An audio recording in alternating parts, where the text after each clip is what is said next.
Bonjour à toutes et à tous et bienvenue dans ce nouvel épisode du podcast. On va revenir aujourd'hui sur la finale de Ligue des Champions, évidemment, qui a eu lieu déjà il y a 4 jours entre le PSG et Arsenal. Donc on va réagir un petit peu plus à froid, on va revenir sur les actions importantes du match, on va regarder un petit peu en détail tout ce qui s'est passé durant ce match.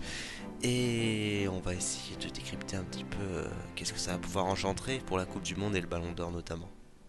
Donc effectivement, le PSG est sacré champion d'Europe pour la deuxième année consécutive. Bah que dire à part dire bravo à Luis Enrique avant tout, puisqu'il a réussi à faire ce que tous les coachs du PSG auraient aimé faire avant lui, gagner une Ligue des Champions, et surtout qu'il en gagne deux. Déjà, faut commencer à dire que c'est complètement mérité après la saison du PSG. C'est pas démérité par rapport à Arsenal. Je sais qu'on revient surtout souvent sur le fait que c'est Arsenal, c'est un style de jeu qui est pas très séduisant, disons. C'est pas divertissant pour un public extérieur au foot, même pour un public qui s'intéresse déjà de base au foot, parce que c'est très défensif. C'est beaucoup centré sur une construction de jeu où on va chercher à marquer en premier pour ensuite défendre à plusieurs afin d'éviter de se faire remonter au score. Et c'est ce qu'ils ont fait dans cette partie puisqu'ils ont marqué en premier avec le but de Kai Havertz. Très beau but, petite erreur quand même de Marquinhos. Bon, est-ce qu'il peut faire quelque chose vraiment là-dessus? Je ne suis pas sûr, mais ça permet à Kai Havertz de se pousser la balle assez loin. De frapper dans un angle fermé, Safonov ne peut rien faire, même si je pense qu'il aurait pu faire quelque chose. Mais en même temps, Kai Havertz a eu le temps de se préparer sa frappe, il n'y avait personne sur lui. Il s'est mis dans un angle fermé, il l'a envoyé fort. Franchement, à ce moment-là du match, je voyais déjà Arsenal gagner parce que, comme je l'ai dit, de toute façon, Arsenal, leur but c'est de marquer en premier. Ensuite, ils défendent quasiment toute la partie. Donc, c'est à peu près ce qui s'est passé d'ailleurs. Et ouais, ce qui a mis un petit peu ce qui a mis un peu dans la merde Arsenal, c'est le fait qu'il se soit pris des cartons jaunes pour essayer de gagner du temps à chaque fois, surtout en début de deuxième mi-temps. Mosquera qui se prend un jaune en essayant de gagner du temps. Ils ont déjà fait ça pendant toute la première mi-temps, ce qui avait agacé les Parisiens et ce qui avait provoqué plusieurs fautes de la part des Parisiens, notamment de Nuno Mendes, parce que les Parisiens perdaient patience. Je pense que la mi-temps, Luis Enrique a dû faire un bon speech parce que ça a dû les remotiver, surtout qu'ils devaient être super frustrés sur la première mi-temps où ils ont rien pu faire, ils ont pas pu beaucoup frapper. Arsenal a même failli remarquer un deuxième but, mais Marquinhos a bien sauvé le PSG là-dessus. Donc ouais, il faut dire que ouais, Arsenal a maîtrisé sa première mi-temps, même si le PSG en soi dans le jeu a dominé, puisque c'est eux qui avaient le contrôle de la balle pour tout le reste de la mi-temps.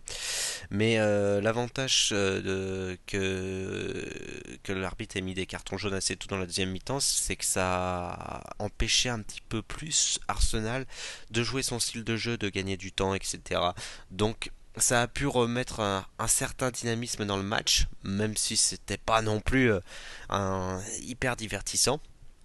Mais ouais, ensuite il y a ce penalty sur Ousmane Dembélé. Mosquera fait clairement faute.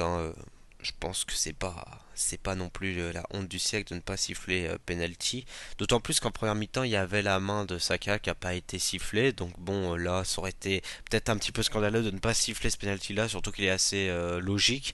Même si pour moi la main de Saka elle est pas vraiment. Enfin on peut la siffler, mais ça anéantit pas une action de jeu. Ça, y a rien de spécial quoi, dans le sens où même s'il la touche pas, ça ne change absolument rien quoi. Et puis du coup, Arsenal, il y avait le penalty qui aurait pu être sifflé sur Madueke, il me semble. C'est pas le scandale du siècle non plus de pas le siffler quand il y a la main en première mi-temps. On va dire que ça équilibre un partout de penalty qui auraient pu être sifflés qui ne l'ont pas été. Par contre, le penalty du coup où Kvarat emmène son ballon et se fait pousser par Mosquera, là il y a clairement penalty. Mais ouais, faut revenir aussi sur le match de Kvaratskhelia qui a fait un excellent match malgré le fait qu'il a été bien cadenassé, comme tous les joueurs du PSG, j'ai envie de dire. Même Dembélé, on l'a pas vu en première mi-temps, même en deuxième, en soi on l'a vraiment pas vu. Il a quasiment eu aucune occasion. La défense d'Arsenal était très très forte, la paire Saliba-Gabriel excellente. Mais ouais, ouais, ils prouvent qu'ils défendent bien leur titre de meilleure défense de Ligue des Champions. Ils se sont pris que 7 buts cette année en Ligue des Champions. Et en soi, dans le temps imparti hors tir au but, ils n'ont perdu aucun match. Ils n'ont perdu aucun match à part celui de la finale, mais ils l'ont perdu au tir au but. Donc ça montre la force de cette équipe d'Arsenal qui sait imposer son style de jeu parce que le PSG qui était la meilleure attaque n'a pas pu imposer son style de jeu offensif à Arsenal qui a un style de jeu très défensif et qui a su bien le montrer sur cette finale. En tout cas, ils partaient en tant qu'outsider Arsenal, donc c'est intéressant de voir qu'ils ont résisté jusqu'au tir au but et qu'ils auraient très bien pu gagner même avant la séance de tir au but, ils avaient le contrôle de la balle avant que le match se finisse. Ils auraient pu marquer, comme le PSG aurait pu marquer, et ils auraient pu gagner la séance de tir au but. Mais c'est le PSG, je veux dire, c'était assez serré comme match hein, quand même si c'était très fermé. C'était pas aussi divertissant, surtout pour les supporters du PSG, que la finale de l'année dernière contre l'Inter de Milan, où il y avait eu un très froid 5-0 en finale de Ligue des Champions.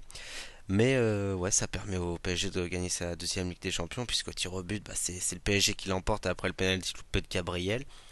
Bah, y a pas grand chose à dire hein, sur le sens de tir au but, si ce n'est que David Raya a fait ce qu'il a pu pour arrêter celui de Nuno Mendes, mais le reste, il pouvait pas y faire grand chose, il était assez bien placé.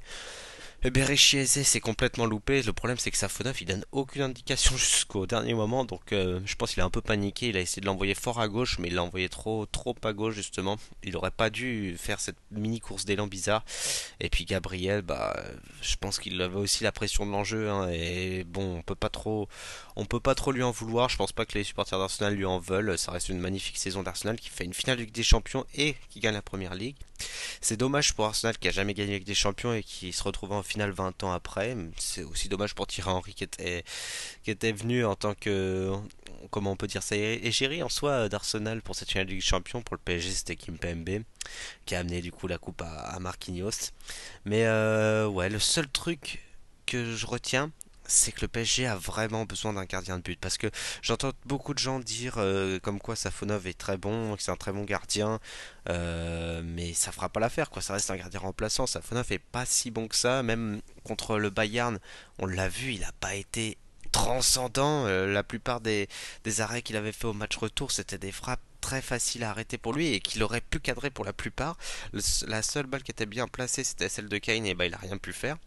Et bah ce match c'est pareil, il a pas eu 10 000 trucs à faire, mais pendant la séance de tir au but, il n'a rien arrêté. Ça a été que des loupés, les balles, enfin les ballons qui sont passés hors du cadre quoi. Donc forcément ça m'inquiète un petit peu pour le PSG, mais ça m'inquiète sans m'inquiéter parce que je sais très bien que le PSG prépare déjà son mercato et prépare potentiellement l'achat d'un gardien quoi. Je pense pas même que Lucas Chevalier va rester. Ça se trouve il va partir après une saison. Déjà qu'il était venu en tant que titulaire, il a été remplacé bah, quasi, je sais même plus quand il a été remplacé, mais ça se trouve c'est dès novembre-décembre. Hein. En tout cas, depuis janvier, il a pu jouer. Donc bon, forcément, ça va être un petit peu compliqué pour lui de rester, à part s'il souhaite rester en tant que gardien remplaçant. Mais c'est quasiment sûr que ce sera Safonov qui restera. Hein. Et puis Chevalier va pas rester en tant que troisième gardien du PSG, c'est sûr et certain. Maintenant, en plus, il a gagné ça avec des champions, Lucas Chevalier. Donc il a assuré ça. Il va pouvoir partir dans un autre club. Je sais pas trop où je le vois. Pas Peut-être pas dans un autre club de Ligue 1. Il peut peut-être partir en Bundesliga, un truc comme ça serait pas choquant. En tout cas, à voir ce qu'il va décider, ou alors même en Serie A comme Mike Maignan. Mais ouais, en tout cas, magnifique finale. Hein, ça prouve vraiment que Luis Enrique rentre dans les plus grands entraîneurs de l'histoire. Hein. Même si je garde toujours Pep Guardiola devant lui, parce que Pep, ce qu'il a accompli dans tous les clubs où il est passé, c'est légendaire. Ce qu'a fait Luis Enrique avec le Paris Saint-Germain, c'est impressionnant parce qu'il est comparé au... Parce qu'on, j'ai vu comme quoi ça fait 20 ou 30 ans que les seuls clubs qu'on enchaîné en Ligue des Champions, c'est le PSG et le Real. Le Real, bon, j'ai mon avis sur la question. Puis surtout que c'était, vu l'équipe qu'ils avaient, Zidane, c'est pas si impressionnant qu'il fasse le triplé. Alors que Luis Enrique qui fasse un doublé avec le PSG, alors que le PSG n'a jamais gagné de Ligue des Champions. Et surtout le fait que bah, les joueurs qu'avait Luis Enrique, c'était des joueurs connus pour être bons dans le monde du football, mais c'était pas non plus des stars de ce sport quoi. Vitinha 2 ans en arrière, c'était pas non plus la star qu'il est aujourd'hui. Pareil pour Dembélé. Dembélé il s'est complètement transformé sous Luis Enrique, donc ça c'est impressionnant que Luis Enrique ait réussi à construire ça et a fait en sorte que son équipe bah, soit aujourd'hui réputée comme la meilleure du monde. Et la plupart des joueurs du PSG, le 11 titulaire et même les 15 joueurs les plus importants du PSG sont littéralement des stars de ce sport. En tout cas, Kvaratskhelia, ce dont je suis sûr, c'est qu'il a fait le meilleur choix de sa carrière en allant au PSG. Maintenant, la question c'est est-ce que le PSG va enchaîner sur un triplé en faisant 3 Ligues des Champions d'affilée? Ça serait beau, ça serait 10 fois plus impressionnant que le triplé enfin les 3 Ligues des Champions d'affilée du Real, largement. Mais déjà que pour moi, les 2 Ligues des Champions d'affilée du PSG sont plus impressionnantes que les 3 du Real. C'est assez impressionnant le travail qui a été fait. Luis Enrique, je sais pas pour combien de temps il veut rester au PSG, mais dans tous les cas, je pense que le PSG des futures années fait très peur. Il va causer beaucoup de mal au futur club. Ça va être compliqué parce qu'il va falloir que les autres équipes se mettent en place exactement comme le PSG l'est actuellement. Il y en a qui sont en place, hein, le Bayern l'est, City l'est, mais maintenant que Pep va partir, j'ai un petit peu peur pour l'avenir de City. Après Arsenal en soi, Mikel Arteta, ça fait 4 ans qu'il met en place une équipe qui est bâtie pour gagner avec des champions, j'ai envie de dire. Donc Arsenal la saison prochaine, ce sera encore assez effrayant si je puis dire. Le Barça est prêt, mais il manque quelques joueurs pour consolider l'équipe, surtout en défense centrale. Mais on voit que c'est pas la priorité du Barça cette saison, alors que ça devrait l'être pour moi. Et après, bah, on verra s'il y a des équipes surprises. Le Real, bon, ça me paraît compliqué, hein. Enfin, il y a tout un truc à reconstruire. Et ouais, il y a plein d'autres équipes qui peuvent être des équipes surprises la saison prochaine. Il y a toujours des équipes surprises chaque saison en Ligue des Champions, donc on verra qui sera la prochaine ou qui seront les prochaines. En tout cas, le PSG qui mérite complètement sa victoire en Ligue des Champions. Ce qui est beau, c'est que le PSG n'avait pas l'habitude de jouer contre des équipes aussi défensives que ça, aussi bloc bas, aussi fortes en défense. Il n'y a pas meilleure équipe défensive que Arsenal. Et donc ils prouvent que même contre ce genre d'équipe, ils peuvent gagner. Et bah ça montre quand même, c'est les seuls à avoir battu Arsenal en soi cette saison Ligue des Champions, donc ça prouve quand même quelque chose. Ça prouve que le PSG est clairement la meilleure équipe d'Europe, même s'il l'avait déjà prouvé. C'est vraiment une belle manière de finir la saison. Une belle parade du PSG, hein, maintenant on va voir ce que ça va donner en Coupe du Monde pour les joueurs qui reviennent du PSG, surtout pour les Français qui reviennent du PSG. On espère qu'ils vont avoir la même ambition pour gagner une étoile avec la France. En tout cas, ouais, ce que ça peut changer pour le Ballon d'Or, c'est que ben ça aurait pas été une année de Coupe du Monde. Le Ballon d'Or pour moi c'est officiel. Déjà j'avais fait un titre d'un épisode où je mettais Kvara Ballon d'Or. Bah c'est Kvara Ballon d'Or pour moi tous les jours. Mais là le problème c'est qu'on est en année de Coupe du Monde et la Géorgie n'est pas qualifiée.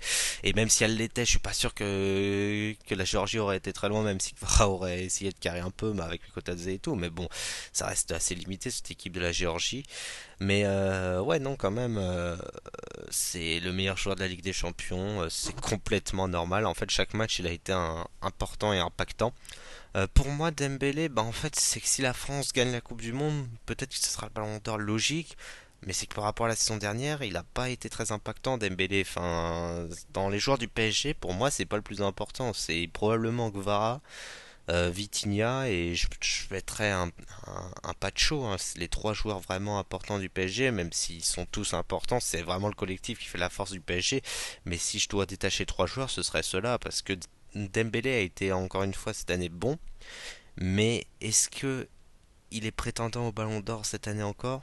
Je ne suis pas sûr. En tout cas, on verra bien ce que ça donne parce que l'équipe qui remportera la Coupe du Monde aura probablement le Ballon d'Or dans son équipe. Donc c'est à surveiller de près. Mais en tout cas, le PSG a pris une belle avance là en Ligue des Champions. Le PSG qui assoit sa domination encore plus. Donc voilà, ça devient une équipe difficile à battre pour toutes les équipes d'Europe. On verra ce que ça donnera pour les saisons futures. En tout cas, bravo pour le PSG pour sa victoire et bravo à Guevara pour son titre de meilleur joueur de la compétition.